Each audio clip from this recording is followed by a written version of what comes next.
Algo enorme se está gestando en Toyota. No se trata de otro coche ni de otro vehículo eléctrico, estamos hablando de un cambio sísmico, un terremoto tecnológico que podría echar por tierra todo lo que creíamos saber sobre la revolución de los vehículos eléctricos. En su día, Toyota transformó el mundo al pasar de los telares a los automóviles de categoría mundial. Ahora podría estar a punto de volver a hacerlo. El consejero delegado de Toyota afirma con asombro que este avance podría suponer el fin de la industria de los vehículos eléctricos tal y como la conocemos. ¿Qué tipo de innovación da a alguien ese nivel de confianza? Estás a punto de descubrirlo. Los límites de la revolución silenciosa. Los susurros empezaron en voz baja, apenas un murmullo en el fondo del mundo del automóvil, pero ese murmullo se convirtió en un rumor, y luego estalló en una declaración tan impactante, tan aparentemente extravagante, que sacudió a toda la industria hasta sus cimientos. El consejero delegado de Toyota salió a la palestra con una afirmación que muchos tacharon de fantasía, una declaración no bastante audaz como para desafiar los cimientos mismos de la revolución de los vehículos eléctricos. Nuestro nuevo motor acabará con los coches eléctricos. ¿Impresionante? Sin embargo, para comprender plenamente cómo hemos llegado a este momento sísmico, y para entender el peso monumental de esta declaración, tenemos que desgranar las capas de la historia del vehículo eléctrico.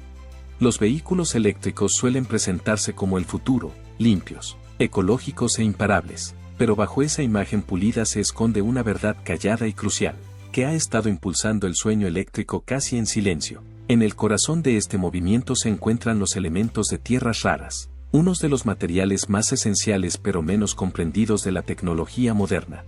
Empiece por los imanes. El alma de cualquier motor eléctrico de alto rendimiento. No están hechos de materiales ordinarios. Se basan en elementos como el neodimio, el praseodimio, el disprosio y el terbio. Puede que no reconozca estos nombres, pero son la razón por la que su V acelera con tanta precisión y potencia. Sin ellos, tu Tesla no va a ninguna parte. Hay sustitutos, pero son menos eficientes, más pesados y demasiado costosos para una producción generalizada. Así que, por ahora, los elementos de tierras raras no solo son útiles, sino indispensables.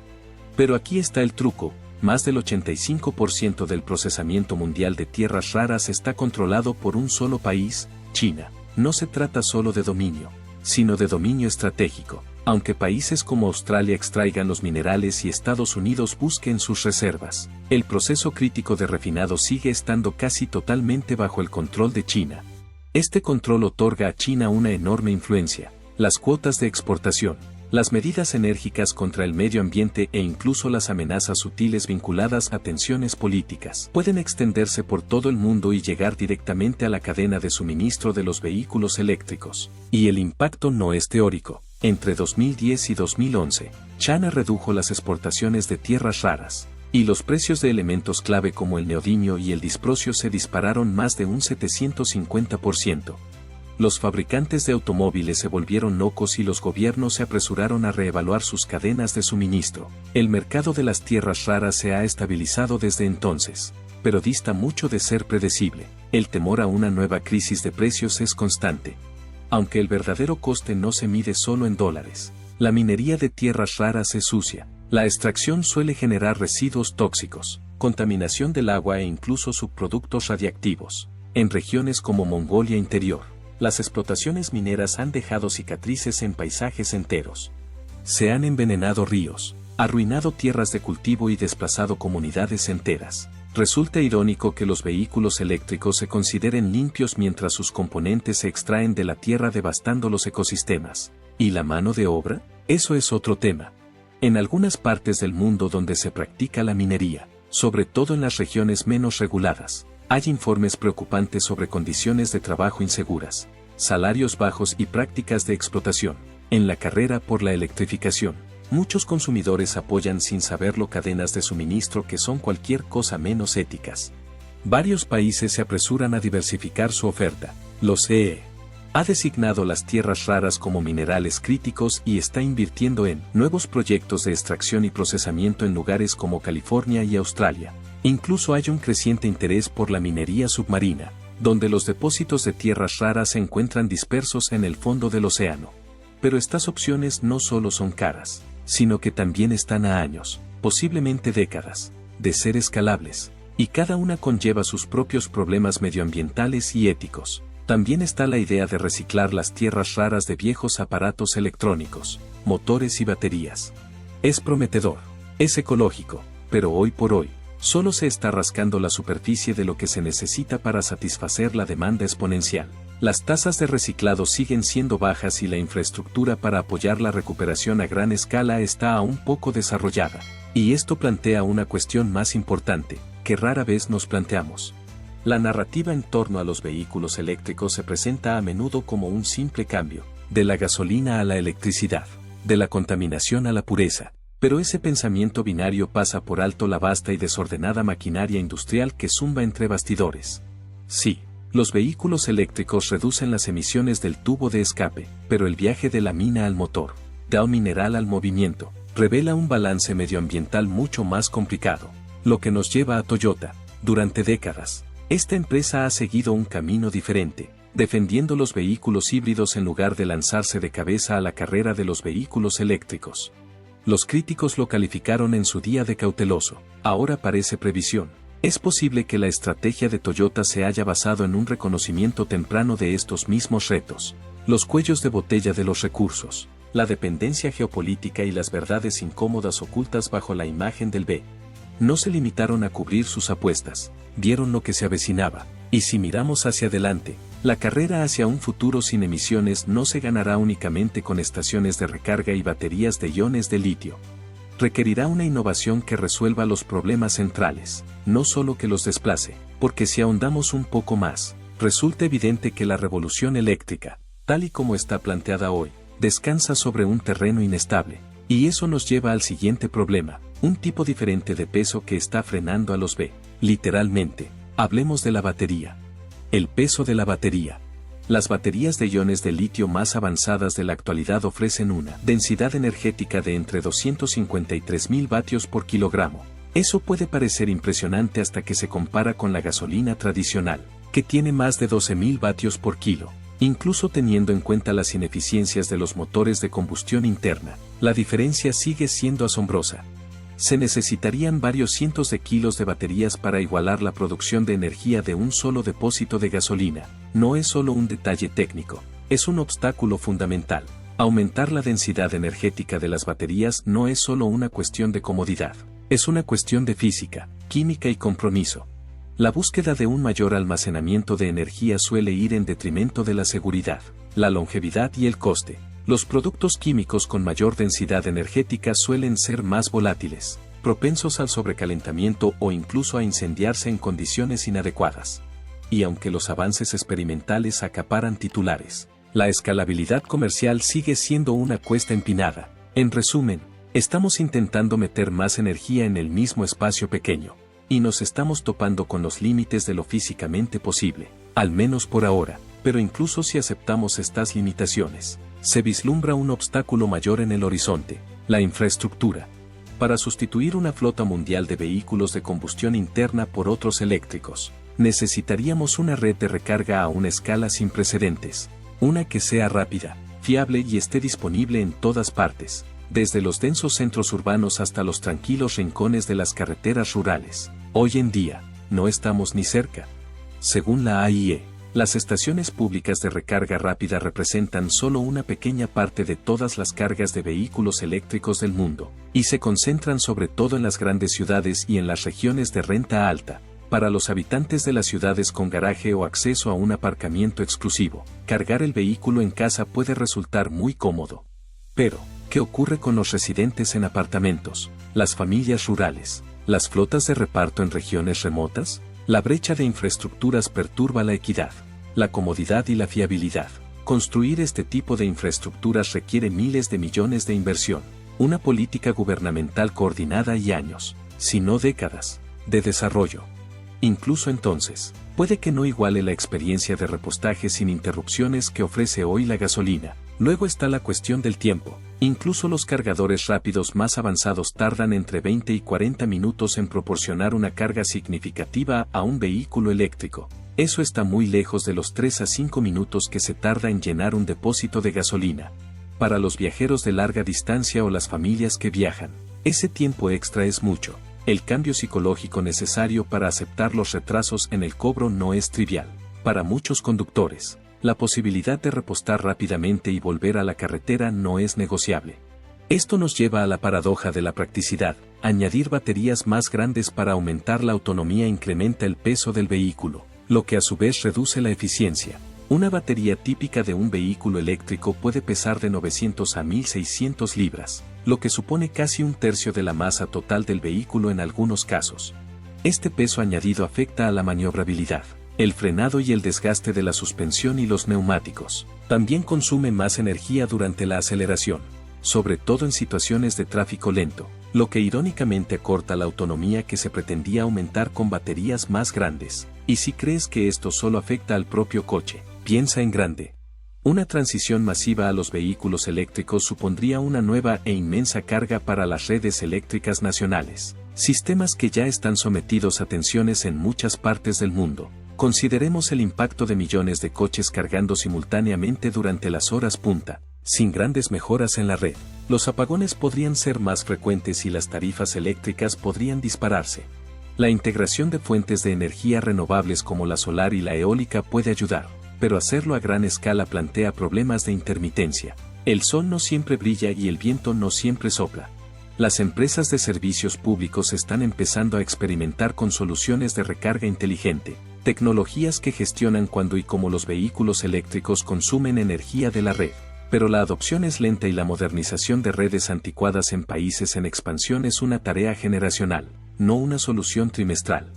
Además, a los gatos no les gusta el frío. A temperaturas bajo cero, la autonomía puede disminuir entre un 20 y un 40%, y los tiempos de carga aumentan considerablemente. ¿Por qué? Porque las reacciones químicas dentro de la batería se ralentizan en condiciones de frío. Se necesita energía extra solo para calentar la batería y mantener el habitáculo caliente. Para los conductores de climas septentrionales, eso es más que un inconveniente, es limitante, y a diferencia de los motores de gasolina, que generan un exceso de calor como subproducto, los B deben gastar la valiosa energía de la batería para mantenerse calientes, lo que reduce aún más la autonomía. En conjunto, se trata de limitaciones prácticas que afectan a personas reales, viajeros, familias, camioneros y conductores de reparto, cada uno de los cuales se enfrenta a entornos de conducción y expectativas muy diferentes. Y es aquí donde Toyota vuelve a destacar. No es que Toyota no crea en la electrificación, han sido pioneros en ella desde el Prius, pero parecen reconocer una simple verdad que otros ignoran. No todas las regiones, ni todos los conductores, ni todos los casos de uso encajan en el molde único de los B. Este punto de vista puede resultar visionario, porque si la batería no puede llevarnos sola hacia el futuro, ¿qué puede hacerlo? Bueno, eso nos adentra en las atrevidas y exóticas tecnologías que podrían redefinir todo lo que sabemos sobre almacenamiento de energía y propulsión. La búsqueda de energías alternativas. Si las baterías de iones de litio empiezan a mostrar sus límites, la siguiente pregunta lógica es, ¿qué viene después del litio? La verdad es que la revolución de los vehículos eléctricos no puede cabalgar para siempre sobre una química descubierta en los años 80.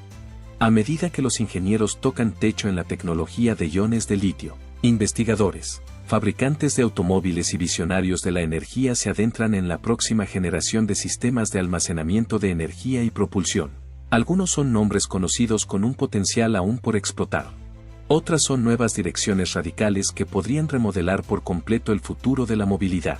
La pionera en la carrera más allá del litio es, sin duda, la batería de estado sólido, a diferencia de las baterías tradicionales de iones de litio, que utilizan electrolitos líquidos. Las baterías de estado sólido lo sustituyen por un material sólido, a menudo cerámica o un polímero especializado. Este cambio promete varias ventajas clave: mayor densidad energética, carga más rápida y una seguridad mucho mayor, ya que los electrolitos sólidos no son inflamables. En teoría, las baterías de estado sólido podrían ofrecer hasta el doble de densidad energética que las actuales de iones de litio, reduciendo al mismo tiempo el riesgo de sobrecalentamiento o desbordamiento térmico. También admiten un transporte de iones más rápido, lo que podría permitir una carga ultra rápida en minutos en lugar de horas, para los fabricantes de automóviles y los consumidores. Eso es el santo grial, pero como ocurre con muchas tecnologías prometedoras, la distancia entre el rendimiento en laboratorio y la aplicación en el mundo real es enorme. Las baterías de estado sólido adolecen de problemas como la formación de dendritas, que con el tiempo pueden provocar un cortocircuito. También tienen problemas de escalabilidad, coste de fabricación y mantenimiento del rendimiento a bajas temperaturas. A pesar de estos obstáculos, Toyota ha hecho una de las apuestas más audaces del sector, comprometiendo miles de millones de dólares para desarrollar y comercializar baterías de estado sólido para finales de la década de 2020. Sin embargo, el litio no es el único elemento sometido a escrutinio. Llegan las baterías de iones de sodio, una química que quizá no deslumbre por su alto rendimiento, pero que podría desempeñar un papel crucial en la democratización de la energía eléctrica. El sodio es abundante, mucho más que el litio, y no requiere cadenas de suministro delicadas desde el punto de vista medioambiental o políticamente inestables. Además, las baterías de iones de sodio son más seguras y baratas de producir, lo que las hace ideales para los vehículos eléctricos de bajo coste o para el almacenamiento en red. La contrapartida: densidad energética. Las baterías actuales de iones de sodio están entre un 20% y un 30% por detrás de las de iones de litio, lo que limita su uso en aplicaciones de largo alcance. Sin embargo, la investigación en curso está acortando distancias. Importantes empresas como Caterpillar y Faradion ya están instalando pilas de iones de sodio para un uso comercial limitado y, a medida que la tecnología madure, podría servir de columna vertebral sostenible para el transporte asequible en países en vías de desarrollo o en vehículos de bajo kilometraje. Luego están los caballos oscuros, los conceptos radicales que, si se rompen, podrían destruir todo lo que creemos saber sobre autonomía y repostaje. Las baterías de metal-aire entran de lleno en esa categoría. Estas pilas, como las de aluminio-aire, zinc-aire y litio-aire, funcionan oxidando un metal con el oxígeno del aire para producir electricidad. Este mecanismo les confiere densidades energéticas teóricas asombrosas, algunas de las cuales pueden rivalizar con la gasolina. Por ejemplo, las baterías de aluminio-aire podrían, en teoría, alimentar un coche durante más de 1000 millas con una sola carga, pero aquí está el truco: no son fácilmente recargables. De hecho, la mayoría de las baterías de metal-aire son semiprimarias, lo que significa que el ánodo metálico debe sustituirse físicamente o reciclarse una vez agotado. También se enfrentan a problemas de estabilidad de los electrodos, interferencias de la humedad y corta vida útil. Aún así, los avances en este campo podrían abrir un futuro de vehículos eléctricos de autonomía ultralarga, sobre todo para el transporte de mercancías o la aviación, donde el peso y la densidad energética son de suma importancia. Mientras tanto, una tecnología alternativa ya ha llegado a las carreteras: pilas de combustible de hidrógeno. A diferencia de las baterías, que almacenan electricidad directamente, las pilas de combustible generan energía mediante una reacción química entre hidrógeno y oxígeno, sin emitir nada más que vapor de agua por el tubo de escape. Los vehículos de pila de combustible pueden repostar en menos de 5 minutos, como los de gasolina, y ofrecen autonomías comparables a las de los motores tradicionales. ¿Suena perfecto? No del todo. El mayor reto reside en el propio combustible. El hidrógeno es muy difícil de producir de forma limpia. Hoy en día, la mayor parte del hidrógeno se obtiene del gas natural mediante un proceso llamado reformado de metano al vapor, que emite CO2. El hidrógeno verde, producido utilizando electricidad renovable para dividir el agua, sigue siendo caro e ineficiente. Si a esto añadimos las dificultades de almacenamiento, transporte y falta de estaciones de repostaje, empezaremos a entender por qué la adopción de las pilas de combustible ha sido un tanto lenta. Aún así, como he mencionado antes, Toyota ha invertido más de 2 décadas en el hidrógeno, produciendo el Mirai, uno de los pocos vehículos de pila de combustible disponibles comercialmente. Se trata de un movimiento bastante filosófico, ya que Toyota cree en un futuro de múltiples vías, y el hidrógeno sigue siendo una pieza clave de ese puzzle, o al menos lo era hasta ahora, ya que la búsqueda no se detiene ahí. Una perspectiva aún más intrigante es el amoníaco, un compuesto de nitrógeno e hidrógeno que puede servir como combustible sin carbono.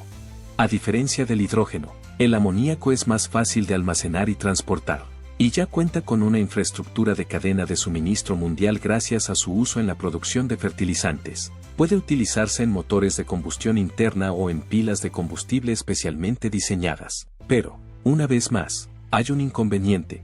El amoníaco es tóxico y corrosivo y, cuando se quema en motores tradicionales, puede producir óxidos de nitrógeno nocivos, además de estar menos controlado. los investigadores trabajan en métodos de combustión más limpios y pilas de combustible de nueva generación que conviertan directamente el amoníaco en electricidad sin combustión.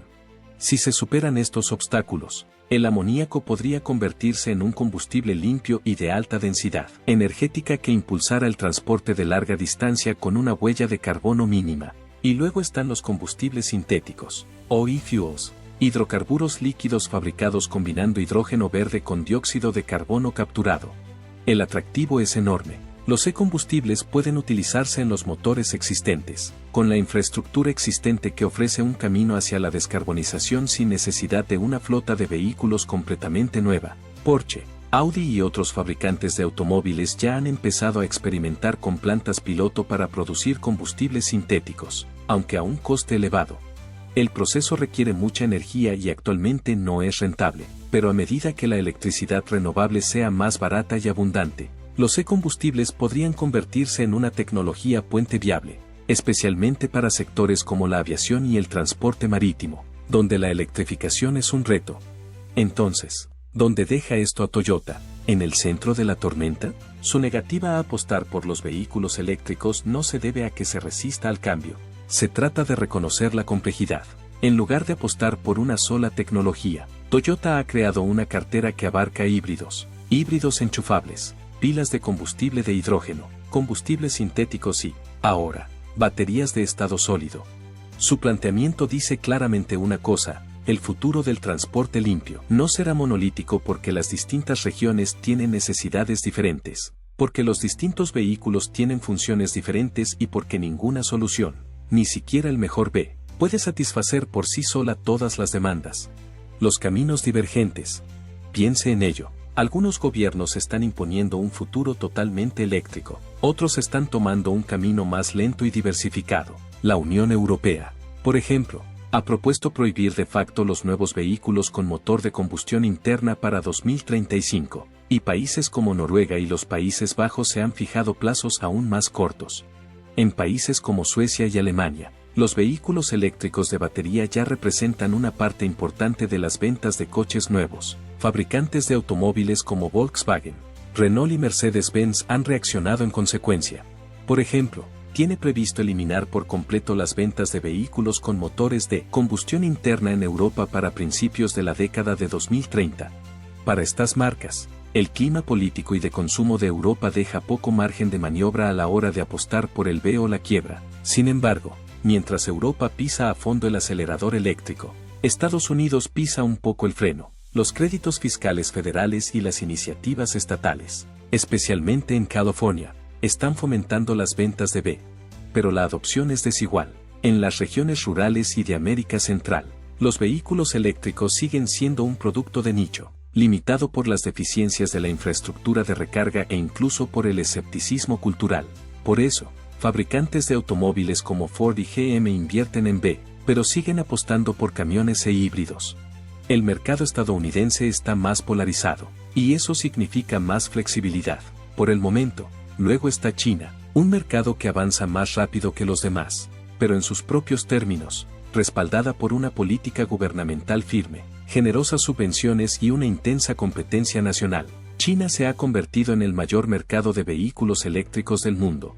Empresas como BYD, NIO y SPEN están innovando y lanzando nuevos modelos a una velocidad récord. Sin embargo, aunque China parece apostar por la electrificación, su enfoque también es pragmático. El gobierno no ha prohibido los vehículos de combustión interna. En su lugar, está creando un ecosistema competitivo en el que gana la mejor tecnología, ya sea eléctrica, híbrida, de hidrógeno o de otro tipo. Este modelo rápido y respaldado por el gobierno da a los fabricantes de automóviles chinos una ventaja única, especialmente en los mercados emergentes, donde el coste es un factor más importante que las emisiones. Y hablando de mercados emergentes, aquí reside la mayor variable de toda la ecuación. En regiones como la India, África y partes del sudeste asiático, la infraestructura del B es aún embrionaria, las redes eléctricas son frágiles, las estaciones de recarga escasas y la asequibilidad es una preocupación primordial. En este caso, los híbridos, los biocombustibles y los vehículos de combustión interna eficientes siguen siendo más prácticos que los totalmente eléctricos. Aquí es donde la estrategia de Toyota de talla única empieza a tener sentido. De hecho, aunque sus vehículos no siempre aparecen en los titulares, dominan silenciosamente las ventas en diversas regiones. Aunque ahora, parece que los fabricantes de automóviles deben tomar una decisión, redoblar la apuesta por la electrificación o diversificarse para sobrevivir. Y justo cuando la división no podía parecer más aguda, ahora desveló algo que podría cambiar las reglas del juego por completo. La solución limpia.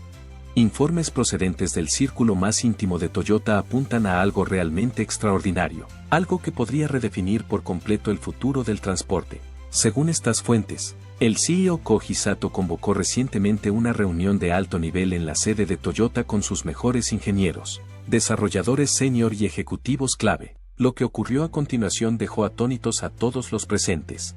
Al parecer, Sato se puso delante del grupo y dijo: nuestro nuevo motor acabará con los coches eléctricos. Luego, señalando al equipo que tenía detrás, continuó: he pasado los 2 últimos años trabajando estrechamente con estas personas extraordinarias, no celebrando, sino construyendo. Lo que hay en esta plataforma es el resultado de nuestro trabajo. Esto, amigos míos, es el futuro.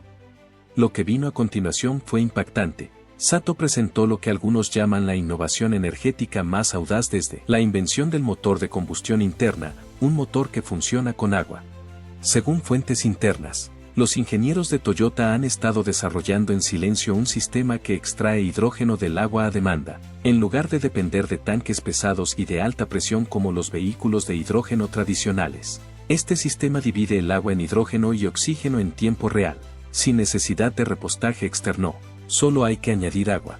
Se especula con la electrólisis en estado sólido, la ignición por plasma avanzada o incluso materiales nanocatalizadores que permitan el proceso con niveles de energía increíblemente bajos. También se habla de membranas innovadoras, posiblemente cerámicas o basadas en grafeno, que mejoren la eficiencia sin necesidad de altas temperaturas ni metales raros. Las implicaciones son asombrosas. Esta tecnología podría eliminar la necesidad de baterías de iones de litio, evitar la dependencia mundial de las tierras raras y dejar obsoleta la infraestructura de hidrógeno existente. Es escalable, portátil y limpia, y podría suponer el fin no solo de los coches eléctricos, sino también de cualquier otro tipo de motor. Así que ahora la pregunta es, si pudieras conducir un coche que solo necesita agua, sin enchufes, sin gasolina, sin emisiones, ¿no lo harías? Haznoslo saber en los comentarios de abajo. Y si te ha parecido tan alucinante como a nosotros, no olvides darle a me gusta y suscribirte para no perderte nada de lo que viene a continuación, porque el futuro de la movilidad está cambiando más rápido de lo que nadie imaginaba. Gracias por verlo, y nos vemos en el próximo.